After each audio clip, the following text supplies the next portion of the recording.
This week, we are focused on making Thanksgiving break simple. This is such a short period of time that can really throw our whole family off. So, I wanted to make this your pocket guide for a smoother, more enjoyable holiday break. And hopefully, you walk away from this episode having received exactly what you need. We are going to be talking about past podcast episodes as a way to point you in the right direction for the exact support that you might need in a busy week like this, whether your family's traveling or you're hosting for the holidays or the kids are home and you're trying to work and you just have more on your plate than normal. I also want to talk about how to manage the stress, the overwhelm, and the mental load that comes with the busyness of this week. And then I thought it'd be fun to wrap it up with a few recommendations of things to be on the lookout for Black Friday sales. So we'll wrap up with that fun note and think that this episode, if nothing else, will reassure you that this week does not have to feel chaotic. With a few intentional shifts and practical tools at your fingertips, you are going to find those little pockets where you feel calmer, at ease, and even more connected with your family, even during the busiest moments of this holiday week. So, the first thing I wanted to offer is a playlist of sorts of some options that you could tap into if you are feeling like you need some really specific support for the week ahead. So, I'll very quickly run through a couple of episodes that are in the archives of the podcast. I am going to make this super simple for you. I will link everything in the show notes. So all you have to do is visit the episode page and you'll see everything I mentioned in today's episode hyperlinked there.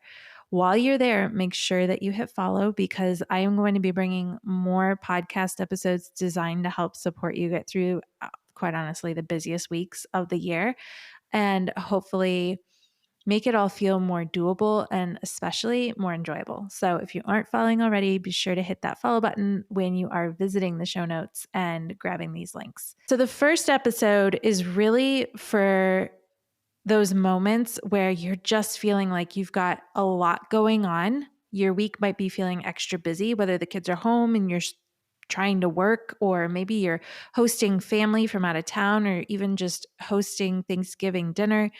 If you're feeling really pressed for time and like you have a lot on your plate, I want you to go check out the episode titled No Time: How to Shift Your Mindset and Reclaim Your Day. These are about super quick, in the moment mindset shifts that you can do to really regain perspective and get a better sense of what really is worth your time and energy and how to pull back on some of the pressure that we put on ourselves to do everything and give everything equal priority. I feel like it really compounds the stress and overwhelm that we feel. So that episode is perfect for those moments when you're really feeling like you're under a lot of pressure and you need to make a quick change. Now, related to that, if you feel like you're just generally going to be overwhelmed, it may not necessarily be that you have a lot of extra to-dos on your to-do list, but you're just feeling like, this week's going to be a lot. You're feeling a little anxious about it.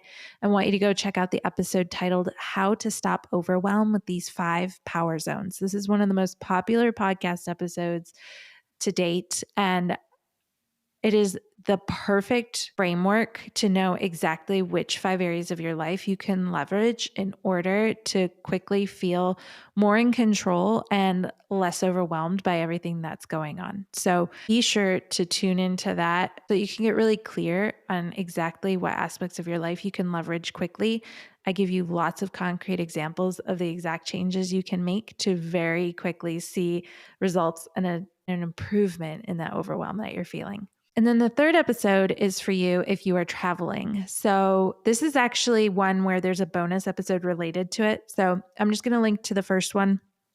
And then if you want really the nitty gritty and exactly how I would get ready for a family trip, you can follow up with the bonus episode that follows that. But in the episode about family travel with kids, I really focus on how to help you prepare efficiently for a vacation, and then also what you can do to make that time enjoyable. It can be really stressful traveling with kids, especially the younger they are or the less frequently you travel. the more overwhelming it can be. So that podcast episode is absolutely perfect for anyone who's feeling like, you've got to get out of town and you keep putting it off or you're stressing about it. Jump into that episode. It's going to be so worth it. And then I have one other podcast episode that I will share with you, but we'll jump into that when we talk about Black Friday. Before we get to that, though, I thought on a related note, it would be helpful to quickly talk through what you can do in the moment as we go into the week ahead to really keep yourself grounded. I feel like when there's so much going on and there's a lot of energy in the room and you're being pulled in a million and one directions, that can be one of the most frustrating aspects of being a mom.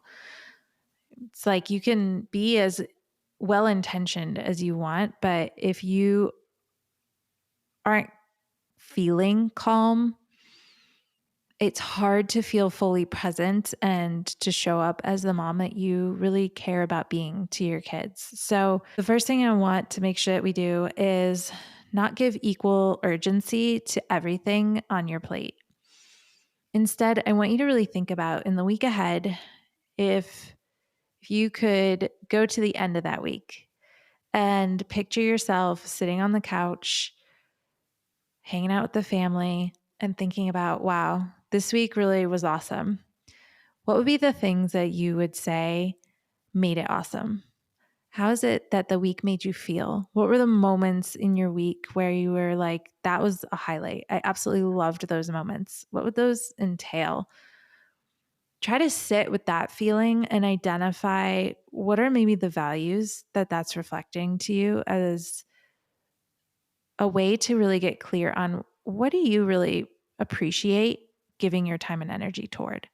And how can you elevate those things on the priority list and make sure that those are non-negotiables in your week?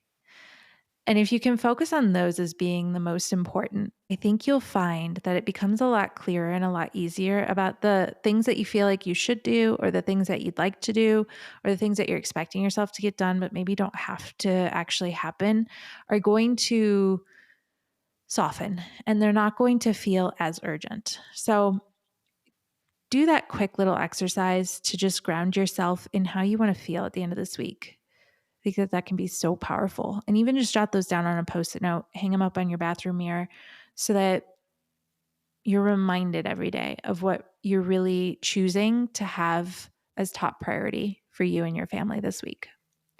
And then I also know that with it being a holiday, there can be a lot of pressure and unspoken expectation, or sometimes very direct expectations that are communicated to us from extended family members. And I want to remind you that if you're feeling guilty, or you're feeling like you're falling short, or you're feeling pressured in a way that isn't comfortable to you about how you should be parenting your kids, or how you should be hosting Thanksgiving, or the right or wrong way to travel, people have so many opinions that just you are not asking for and inevitably are going to come up.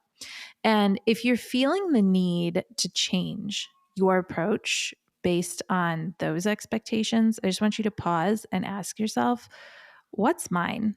Is this mine that I'm feeling a responsibility for, or am I taking on someone else's expectations of me? And do those align with what's important? I think you're going to find that that really helps you give back the things that aren't yours and hold on to the things that are. All right. And then the last part of this episode, I wanted us to talk a little bit about Black Friday. I hesitate with this sometimes because it's like there's so much pressure for consumerism in America, right? And there's a part of me that's like not one to be interested in promoting it and like pushing it further. But there's also the side of me that's really practical and pragmatic about the reality that like we buy things, and it's nice when you can be informed on the things that make other people's lives easier or more enjoyable. And when those are at a discounted price, I feel like why miss out on those opportunities? So just know that first and foremost, I am not here to push anything on anyone. This is truly from a place of if you are looking for ideas for either the kids or ideas for gifts you could ask for yourself or for your family, or if you're just in the market for things that could make your life easier and you want to give them a try at a lower price, that is what these ideas can do for you. So I thought we could start with some ideas for the kids. These are things that I know I have gotten on sale during Black Friday, and you can keep your eyes open for. The first two for sure are on sale. The third, keep your eyes peeled for like Black Friday sales. I will link again everything in the show notes for you. And I did forget to mention, I have a podcast episode on gift budget mastery. So if you're wondering how to set aside the money for gifts or how to work through it in a way that feels like a good fit for your family, that would be a podcast episode to check out. So I'm also linking that in the show notes for you as well, because I feel like spending money for the sake of spending money does no one any good. The more that we can be really thoughtful and intentional about it, the more we can give from a place that feels good rather than a place that causes any stress and anxiety or overwhelm. Also, know that the ideas I'm sharing here today, I don't expect that they're going to fit in everyone's budget. I'm sharing what's worked for my family and things that have been really wonderful for us, but it's okay if they're not the right fit for you. Maybe they're things that you save up for the next year, or you find a different brand that fits your budget better. But either way, I feel like these are a great starting point. So the first one, I was talking with a friend yesterday about a 3D printer. My kids got one last year for Christmas, and I'll link the exact one in the show notes. It's been awesome. The kids both know how to work it themselves, and they're 8 and 10 at this point. My friend's girls are a little bit younger, and she was also like, yes, my kids love this. And it's so nice to be able to give the kids something where they have creative freedom to engage in, especially as they get older. I feel like there aren't as many toys or things that you necessarily can get your kids that are going to keep them occupied for hours on end. This is amazing. You kids can create their own little toys and gadgets or print from a library of designs that have already been created. So that's something that my kids have loved doing. They've even enjoyed making special gifts for their friends when it's their birthdays or it's a holiday and they want to do something thoughtful for their friend. They've printed things for them. They even, I remember on Valentine's Day, Theo had to decorate his Valentine's Day mailbox for class, and he did the whole thing with 3D prints. So he designed some of them and then used some that were already existing, and he hot glued them onto his box. They looked so cool. So I just love the different ways the kids have been inspired to create by using that one gift. That is a bigger ticket item, but it was a great one for the kids to receive as a joint gift. The other thing that my kids have, and I swear we have had ours for 4 years now. Actually, we have 2 of them. My kids use these every single day. I'm not exaggerating. My kids both use their Yodo players daily, and they have for 4 years. It is the gift that has kept on giving. We have the original players, the full-size players, but there is a mini player, and my niece has it, and I heard the speaker on it and I was so impressed at the quality. So if I were you, I would just go for the mini. But if you feel like the bigger size is something that's nice to have on your kid's nightstand, it's a great option. But the mini is awesome because you can take it on the go and it downloads a certain number of the stories or playlists that you can then use it even without internet. So I think that that's a great option. Both of them have the option for your kids to listen through the speaker or through headphones. And the options of what the kids can listen to are just phenomenal. You've got chapter books, shorter stories, collections of stories. The kids can listen to podcasts. You can add any of your kids' favorite podcasts directly to your podcast library using the RSS feed. I've even recorded bedtime stories for Stella, who has trouble falling asleep on her own. And so I made her custom bedtime stories that I recorded and put on a card for her. So she listens to those. I mean, the possibilities are endless. I've even done like read aloud books where Stella was really into Pinkalicious for a while. So I recorded me reading some of those, and then each track is a different Pinkalicious story. And she can then, read along in the book while she listens to me read it. So you have the option of buying pre-recorded published audiobooks, but you also have so much flexibility in creating content that you can then share with your kids. And there's even native radio stations, sleep sounds. It's just such a well thought out product. So I can't recommend that enough.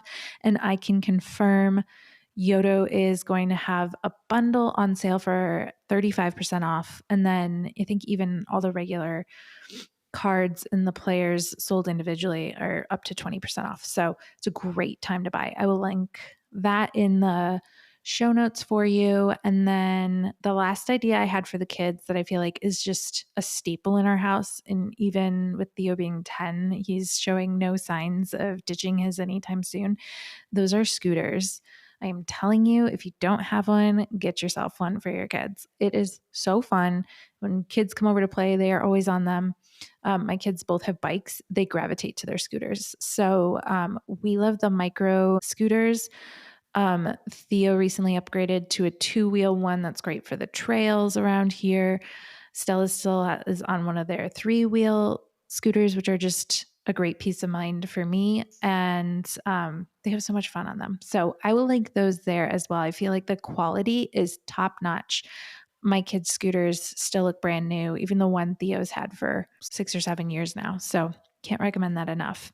Now, on the mom life side, I have 3 recommendations of things that I really rely on to make my days easier, to help them go more smoothly and just feel more effective. And most importantly, they are what help me calm my nervous system. They are what help me have peace of mind. And I feel like that's worth everything. So the first is a hearth display. This is a female mom-founded startup company designed with families in mind. We're talking an interactive display that you hang up on your wall, and it serves as your family's organizational hub. You have your digital calendar. I love this because it syncs with my Google Calendar, Jason's Microsoft Calendar, and then the kids can have calendars too. And you can literally see your whole family's calendar for the month, but you can also zoom in and see, okay, for today, what does each individual person have going on? The kids love knowing and being able to see what they have in their day. I love that Jason can jump in and see at any given time what my day looks like. I can see what he has going on. I feel like up until we had the hearth, we could not get on the same page with our calendars. And I didn't have the time to sit there and update like a whiteboard calendar. I was terrible about that. So this has just been such a seamless way to increase the calendar communication in our household. But more than that, it has routines that are fully customizable. You can keep your grocery list on there. And on top of that, it can be something that is on your wall that your family can reference, and there's an app that goes with it. So you have notifications and the ability to check in on everything while you're away from home. So I feel like it's the best of both worlds. I also love that there is a privacy display. So I changed the art seasonally on that. It's been so fun, such a nice addition to our mudroom, and I swear by it. This is something that I had ordered early on, and you could not get these as a drop ship option. You had to order it, and then they would make your display and ship it. And now they're available for drop shipping and are currently on sale for $100 off. I've never seen it this low. It's been such a great addition to our household. But if you have questions about it, just DM me at Mom Life Handbook on Instagram. I would love to answer your questions because it is an investment, but I feel like it is one now that we've had since the summer, and I can't recommend it enough. The second recommendation is a service. I think this would be a great one to ask for. And at the same time, you could also invest in it yourself. I love this service as one that I use for busier seasons of mom life. So like heading into the holiday season is a great time to use this. It is a company called Johanna. I will link it in the show notes. I'll give you my affiliate code. This is a service where you have a virtual assistant. And I know it sounds like wild. Like, what could I possibly need a virtual assistant for? I'm telling you, I've used them for researching teacher gifts, helping me order gifts for family members, helping me brainstorm ideas for what we can do over winter break. I've asked them to meal plan, come up with grocery lists. I mean, they will do it all. And what I love is that the more that you work with them, the more detailed they get and the deeper they understand what your preferences are and really show up with just so many solutions that are easy to implement so that you don't have to really do a lot of the like mental work of like planning and logistics and decision making. Like all that comes off your plate when you're able to hand off tasks. So go check out Johanna. I feel like that is such a great subscription. Even if you just jump into it to get you through the end of the year, that can be such a great use of your time and money. And then the last thing is such a like personal thing that I just love using. I've had mine for 2 years now. That flew by, but I still use it. I was really hesitant to get it because I was like, I don't know if I'll use this, but it is a higher dose PEMF mat, PEMF. And it looks like a yoga mat, but you plug it in and it has this very low level magnetic electric current that runs through it. And it also has, I think it has a bunch of like crushed up amethyst in it. And what you can do is there are different settings on this mat and it has infrared heat and you can lie down on it or you can put it on your couch, like however you want to set it up. Mine is on the floor of my office. I use it almost daily, even just for like quick 20-minute naps, or if I want to unwind at the end of the night. You turn it on. You can do settings for relaxation and getting ready for sleep. You can do a setting that's wavelengths that are great for meditations, wavelengths that are good for focus. So if you want to like sit there and get some work done, it's just been a really easy low lift way to encourage myself, first of all, to carve out time for myself. That's been huge. But then also, it's been really nice for having a tool designed to actually help my body and my nervous system relax and hit reset. I feel like just sitting down and taking a break is not enough when you're a mom. You really do need something that's going to help you on a more holistic level. And this has been the thing for me. So you can get a travel size or you can get the full size mat. The travel size is perfect to like put on a chair. But I only ever see these go on sale over Black Friday. So I'm sharing it with you now in case it's something that you think you'd be interested in checking out. Now is the time to get it. This would be an awesome thing to ask for as a gift or maybe even a joint gift from like your husband and your in-laws or something like that. It's an investment, but oh my gosh, the investment of having myself be calmer and more relaxed and at ease and having those moments of retreat in my life have just made all the difference. So I can't swear by it enough. So again, I'm linking all these recommendations in the show notes. Be sure to check them out. DM me if you have any questions about any of them. I'm happy to answer them. And more than anything, just remember, take the week in stride. It's going to be awesome, especially if you can get really clear on what you want the week to feel like and the clarity that comes with knowing what you can prioritize to make that a protected, guaranteed outcome for yourself. It makes all the difference. And then remember that I've shared those podcast episodes in the show notes that you can jump into if you're feeling pressed for time, overwhelmed, needing some support and getting ready for family travel, or if you'd like ideas for that gift budgeting, you can jump into that episode as well. Thanks for joining me this week. And if you know of anyone who would love this support from this episode, please make sure that you hit the share button and send the link to any of your friends. The more that we can share this show with everyone, the more moms will feel supported and encouraged and confident that there are ways to make mom life more enjoyable, so much easier, and more intentional. So please don't hesitate to share this. I feel like spreading the word is so important. I put a lot of time and effort into creating these shows and creating these episodes, and it means the world to me when you pass them along and bring them into the lives of the people who matter most to you. So thank you in advance for doing that. I loved sharing this time with you. Be sure to drop your thoughts as a comment or as a review, and I'll see you next time. Bye for now.